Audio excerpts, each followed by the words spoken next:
नमस्ते, राम राम।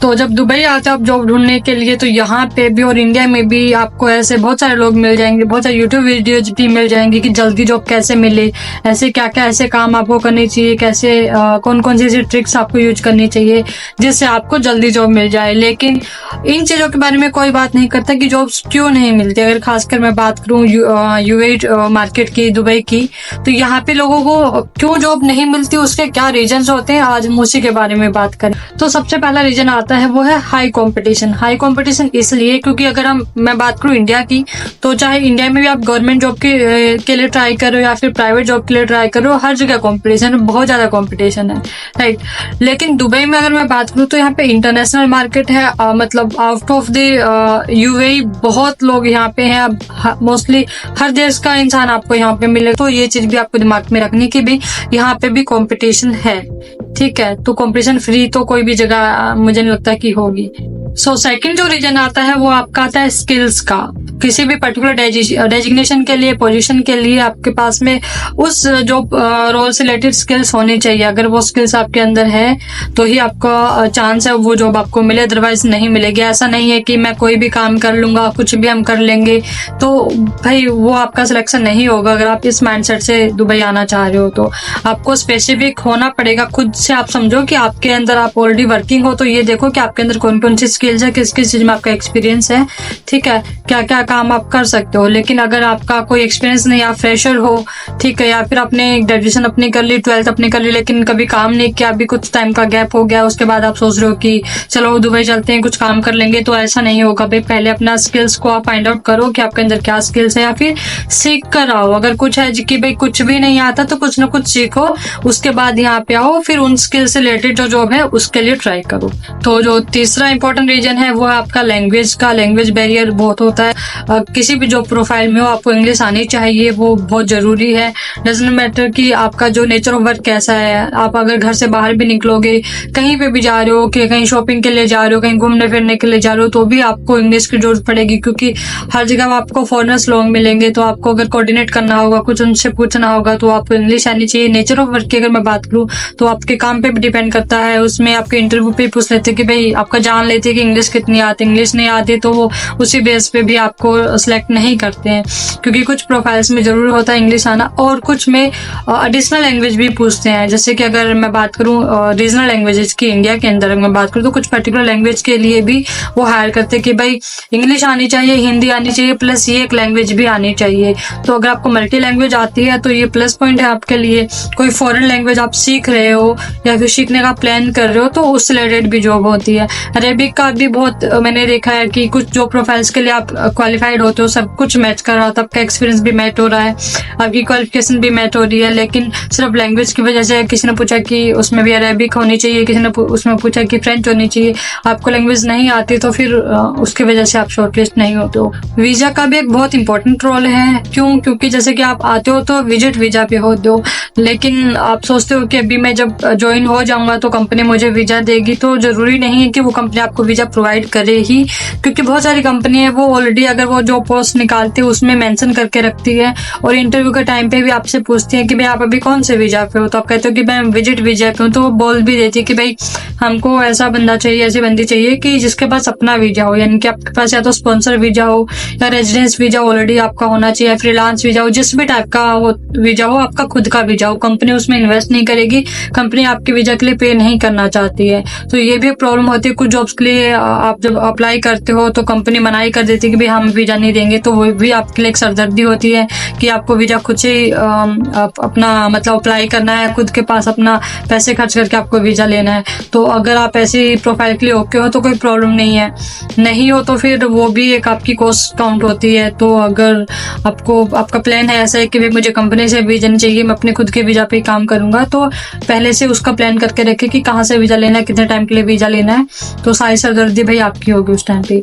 तो ये भी ध्यान रखना कि हर कंपनी वीजा प्रोवाइड नहीं करेगी। नेटवर्किंग भी एक जो है बहुत ही इंपॉर्टेंट आपका फैक्टर आता है। नेटवर्किंग का मतलब होता है कि लोगों से कनेक्ट रखना। अगर आप दुबई आ रहे हो, अगर आपकी कोई दोस्त है, रिश्तेदार है यहाँ पे, तो आप उनसे बात करके रखें। नहीं है तो लिंक्डइन एक बहुत अच्छा प्लेटफॉर्म है। जब मैं दुबई आई थी तो मैंने खुद लोगों से कनेक्ट किए थे, बहुत सारे अलग अलग फील्ड के लोगों से कनेक्ट किए थे।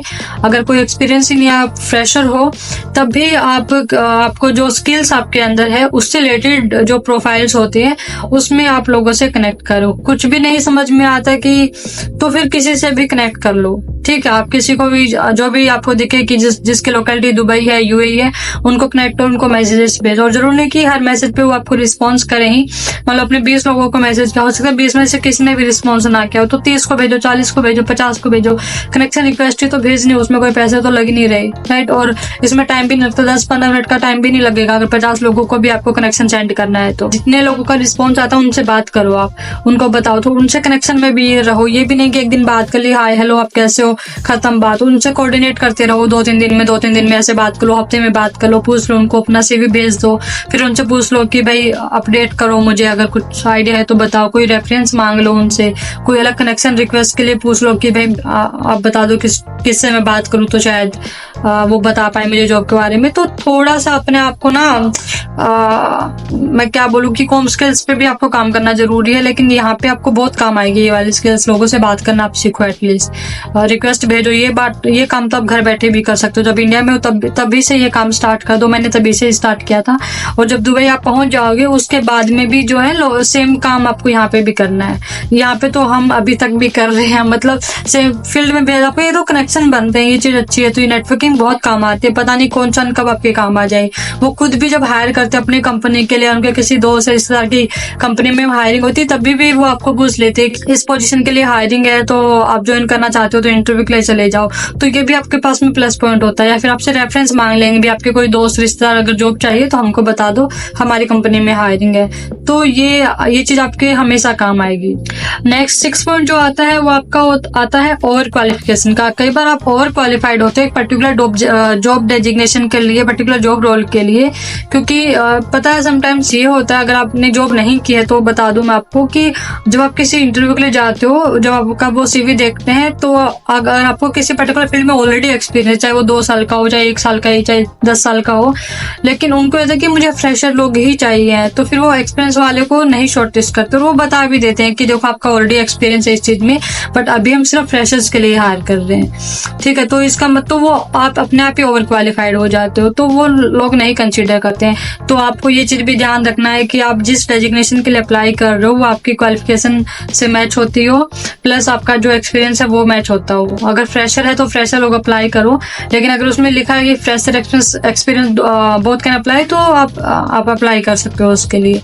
बट और कुछ में होता है कि 5 to 6 ईयर का एक्सपीरियंस ही चाहिए, तो अगर उसमें आपको 4 साल का भी एक्सपीरियंस तब भी आप अप्लाई कर सकते हो। लेकिन अगर बिल्कुल ही फ्रेशर हो तो भाई उसके लिए अप्लाई मत करना, वो फिर नहीं शॉर्टलिस्ट करेंगे। क्योंकि जब उन्होंने पहले से लिखा कि 5 से 6 साल का एक्सपीरियंस होना ही चाहिए, तो फ्रेशर हो फिर कर रहे हो तो अपना टाइम वेस्ट कर रहे हो। बट हाँ, आप किस्मत में मानते हो तो भाई शायद किस्मत काम कर जाए आपकी, तो मे भी अप्लाई करने में तो कोई बुराई नहीं है, फ्री है वैसे भी, ठीक है। तो आप कभी भी अप्लाई भी कर सकते हो, बट उसमें चांस कम होते हैं कि वो आपको रिवर्ट बैक करेंगे। क्योंकि अगर उनके पास ऑलरेडी ऐसा बंदा होगा जिसके पास 5 साल का एक्सपीरियंस हो या 8 साल का एक्सपीरियंस हो, तो वो उसको प्रेफरेंस देंगे। तो जो नेक्स्ट 7th पॉइंट आता है वो आता है आपका एम्प्लॉयमेंट गैप का। आप ऑलरेडी वर्किंग हो, आपने काम किया, लेकिन बीच में कुछ टाइम का आपने गैप ले लिया है, तो ये भी क्वेश्चन होता है। आपने जब इंडिया में जॉब की तो आपको पता होता है कि वो बड़ा मुश्किल होता है वो चीज़ें बताना, अनटिल अनलेस कोई जेन्युइन रीजन ना हो। क्योंकि कंपनी के हिसाब से कुछ अलग रीजन नहीं, पता नहीं, वो सामने वाले पे भी डिपेंड करता है। आपके पास में कोई भी रीजन हो सकता है कि आपने क्यों काम नहीं किया, किस वजह से उस टाइम में आप वर्किंग नहीं थे, लेकिन कंपनी में भी उसको जेन्युइन कंसिडर करे या ना करे, तो जेन्युइन की डेफिनेशन उनके लिए हो सकता है कि कुछ अलग ही हो। तो बट ये अगर आपके साथ में ऐसा है कि आपने कुछ गैप लिया है किसी टाइम का, तो वो भी उसके लिए भी जस्टिफिकेशन आपको उनको देना पड़ता है कि किस वजह से आपने गैप किया है। लेकिन कुछ में कभी कभी ये प्रॉब्लम भी हो जाता है। आपको पता है कि जब आपका गैप होता है तो कंपनीज नहीं कंसिडर करती है, उनके लिए भी वो मतलब अगर उनके पास ऑलरेडी बंदा है जो कंटिन्यूसली वर्किंग रहा हो, दूसरा है जो जिसके पास में गैप है, तो चांसेस कम होते हैं। बट डिपेंड करता है कि आप कितने स्किल्ड हो, उस पोजीशन के लिए कितने आप क्वालिफाइड हो। तो वो डिपेंड भी करता है। बट ये चीज के लिए भी आपको ध्यान रखना है कि आपको उसके लिए भी सोच के रखना है कि भाई मुझे उसको किस तरीके से बताना है, किस तरीके से रिप्रेजेंट करना है खुद को भी, ठीक है, ताकि वो आपके पास के टाइम को ना देखे कि उस टाइम में क्यों नहीं वर्किंग किया, बट अभी आप कितने उनके लिए उपयोगी हो सकते हो। तो इस चीज का भी भाई आपको पहले से जवाब तैयार करके रखना है। इसके बाद जो नेक्स्ट पॉइंट आता है वो आपका आता है कल्चर डिफरेंस का, क्योंकि जब आप न्यू कंट्री में आते हो तो अपनी कंट्री चाहे किसी भी कंट्री से आप बिलोंग करते हो, नेक्स्ट कंट्री में जाते हो तो टोटली डिफरेंट कल्चर होता है, ठीक है। वहाँ के लोगों का रहन सहन, मतलब सब चीजें ही डिफरेंट होती है। अपनी कंट्री से कंपेयर करोगे तो आपको सब कुछ ही अलग मिलता है, लेकिन वो चीज आपके लिए प्लस पॉइंट भी हो सकती है, माइनस पॉइंट भी हो सकती है। प्लस उनके लिए जो एडजस्ट कर पाते हैं, अडेप्ट कर पाते हैं चीजों में, अगर आप नहीं अडेप्ट कर पाते हो यहाँ के माहौल के हिसाब से तो वो भी एक प्रॉब्लम आपके साथ में होती है कि नहीं यहाँ पे तो ऐसा सिस्टम है, वैसा सिस्टम है। जैसे कि हर कंपनी के रूल्स रेगुलेशंस अलग होते हैं, तो अगर आप कंपेयर करोगे कि नहीं हमारे देश में तो ऐसा होता है, यहाँ पे अलग क्यों है, तो हम इसके लिए ओके नहीं है, तो ये ऐसे तो फिर नहीं काम चलेगा। देखो, क्योंकि आपको उन चीजों को अडेप्ट करना आना भी चाहिए, वहाँ की कंपनी का जो भी कल्चर है या फिर उस कंट्री का जो कल्चर है। अगर आपके अंदर वो चीजें नहीं है कि आप अपने आप को एडजस्ट कर पाओ, आपका एक कंफर्ट जोन में ही रहने की आपको आदत है, तो फिर आप नई जगह पे ना ट्राई करो तो अच्छा है। तो उसी चीज में ट्राई करो जिसके लिए आप कंफर्टेबल हो, लेकिन आपके साथ में कि चलो नई चीजें ट्राई करनी चाहिए, नई चीजें सीखेंगे, ठीक है। और अगर आप नई कंट्री में आ रहे हो तो ये तो पहले से आपके माइंड में होना चाहिए कि भाई चीजें डिफरेंट होंगी, किस लेवल की होंगी आपको नहीं पता, लेकिन अगर आप आ रहे हो तो प्रॉपर माइंडसेट के साथ ही आना। तो चलिए हम आगे बढ़ते हैं। जो नेक्स्ट पॉइंट आता है वो आपका आता है मार्केट ट्रेंड्स का। समटाइम्स ये होता है, जो कि मेरे साथ हुआ है, जो मैं अपना पर्सनल एक्सपीरियंस भी इसमें शेयर कर रही हूँ, कि आपका किसी पर्टिकुलर फील्ड में एक्सपीरियंस है, आपकी क्वालिफिकेशन, आपकी ग्रेजुएशन जो पर्टिकुलर फील्ड में है, लेकिन सेम फील्ड से रिलेटेड आपको यहाँ पे जॉब नहीं मिल रही है, उस टाइम में जॉब्स अवेलेबल नहीं है, तो आपको इतना मतलब कुछ भी कह सकते हो कि अडेप्टिव होना पड़ेगा, या फिर आपको चूज करना पड़ेगा कि आप किसी दूसरे सेक्टर में मूव हो जाओ। क्योंकि अगर आप आए हो और अगर आप सोचते हो कि नहीं मुझे मेरे फील्ड में ही जॉब चाहिए, तो नहीं हो पाता। समटाइम्स डिपेंड भी करता है, बीच में बहुत सारे फैक्टर्स मैटर करते हैं। उस टाइम में अगर जो हायरिंग चल रही है वो हो सकता है उस फील्ड में ना हो, या आप उस टाइम पे ना हो, आपको थोड़ा वेट करना पड़े उस चीज के लिए। तो या तो आप वेट करो उस चीज के लिए, या फिर आपको ज्यादा एफर्ट्स करने पड़ेंगे, बहुत ज्यादा, कि आप पर्टिकुलर फील्ड से रिलेटेड जो ऑफिस है या जो कंपनी जो उनमें जाके आप बात करो, ठीक है। तो वो भाई मैं ये कह सकती हूँ किस्मत भी हो सकती है उस टाइम आपके साथ ना दे, बट उस पर्टिकुलर फील्ड से रिलेटेड जॉब्स ना हो यहाँ पे, क्योंकि कंपनीज पे भी डिपेंड करता है। मे बी आप स्टार्टअप कंपनीज के साथ में नहीं जाना चाहते, आप एमएनसीज में जाना चाहते हो, यहाँ पे एमएनसीज नहीं है, बहुत इक्का दुक्का कंपनीज मिलेंगी जो एमएनसी तो बहुत बड़ी कंपनीज है, बट इतने नहीं है। मैंने इंडिया में गुड़गांव में काम किया, तो वहाँ पे तो आपको पता है कि दिल्ली एनसीआर में इतनी सारी एमएनसीज हैं, सारी की सारी, लेकिन यहाँ पे तो भाई उसकी मतलब 5% भी नहीं है। 5% मतलब बहुत बहुत कम यहाँ पे कंपनीज मिलेंगी। स्टार्टअप्स बहुत हैं, नई कंपनीज बहुत हैं, तो उसके लिए भी आपको ध्यान रखना है कि आपको हो सकता है कि अपना सेक्टर चेंज करना पड़े, अपना फील्ड ही चेंज करना पड़े। तो आपकी हो सकता है उससे स्किल्स रेलेवेंट हो, स्किल्स आपकी मैच होती हो, लेकिन सेम काम आपको चाहिए तो शायद आपको ना मिले। तो मार्केट ट्रेंड को भी आपको ध्यान में रखना है कि उस टाइम में किस चीज के लिए बूम है, ठीक है, किस चीज में ज्यादा हायरिंग्स हो रही है या ज्यादा वैकेंसीज निकल रही है। तो भाई इस चीज का भी आपको ध्यान रखना है। नेक्स्ट जो लास्ट पॉइंट आपका आता है आज का, वो आता है आपका सैलरी एक्सपेक्टेशंस। सैलरी एक्सपेक्टेशंस का प्रॉब्लम ये है कि अगर आप हायर सैलरी एक्सपेक्ट करते हो जितनी यहाँ पे मिलती है, तो आपके लिए माइनस पॉइंट होगा। क्योंकि जब आप न्यू आते हो तो आप फ्रेशर होते हो, इनके लिए डजंट मैटर कि आपको 10 साल का एक्सपीरियंस है कि 5 साल का एक्सपीरियंस है, या चाहे आप फ्रेशर हो, यहाँ के लिए आप फ्रेशर ही होते हो। तो और अगर आपने फील्ड भी अपना चेंज किया तो ये डबल माइनस पॉइंट आपके लिए हो जाता है। तो वो सैलरी आपको वही देंगे जो वो फ्रेशर्स को दे रहे हैं। अगर आपका एक्सपीरियंस भी है, सपोज अगर आपको मान लो 10 साल का एक्सपीरियंस है एक पर्टिकुलर फील्ड में, सेम फील्ड में आपको यहाँ पे जॉब मिल रही है, तो अगर इंडिया में अगर आप किसी कंपनी को में स्विच करते हो तो आपको काफी अच्छा हाइक मिलेगा। लेकिन यहाँ पे अगर आप आते हो तो हो सकता है आपको उतना हाइक ना मिले, मे बी फ्रेशर से थोड़ी बहुत आपको ज्यादा मिल जाए सैलरी।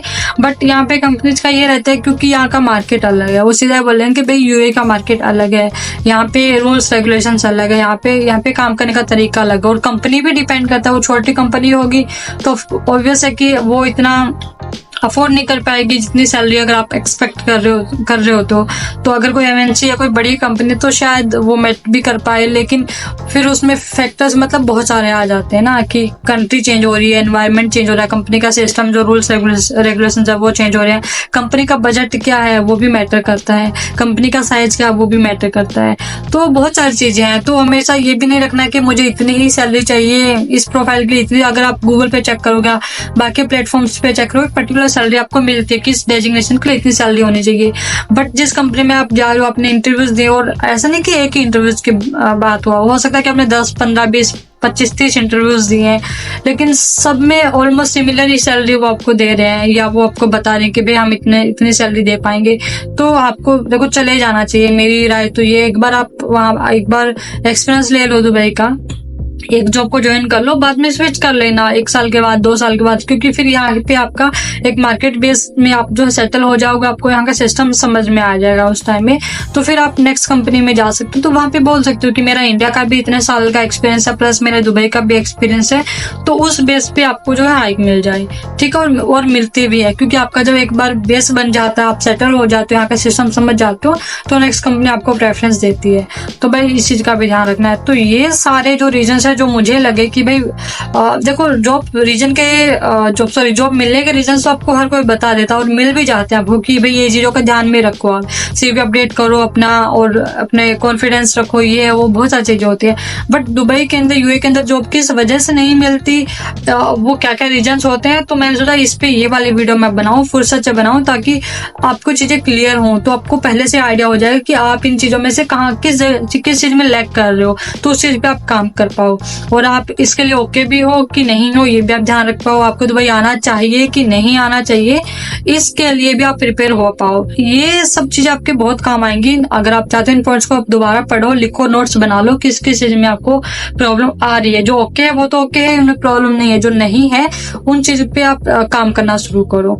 कुछ भी गाइडेंस चाहिए, कोई हेल्प चाहिए, कोई सजेशन है आपका, कोई क्वेश्चन है आपका, तो डेफिनेटली आप मुझे कमेंट बॉक्स में कमेंट करो, मैं डेफिनेटली उसके ऊपर आपको रिप्लाई भी करूंगी, और आपको जरूरत पड़े तो नेक्स्ट वीडियो में उसके ऊपर जरूर लेके आऊंगी। इस वीडियो में बने रहने के लिए धन्यवाद, थैंक यू सो मच, नमस्ते, राम राम। इसको कमेंट करें, लाइक करें और सब्सक्राइब करें मेरे चैनल को। Thank you.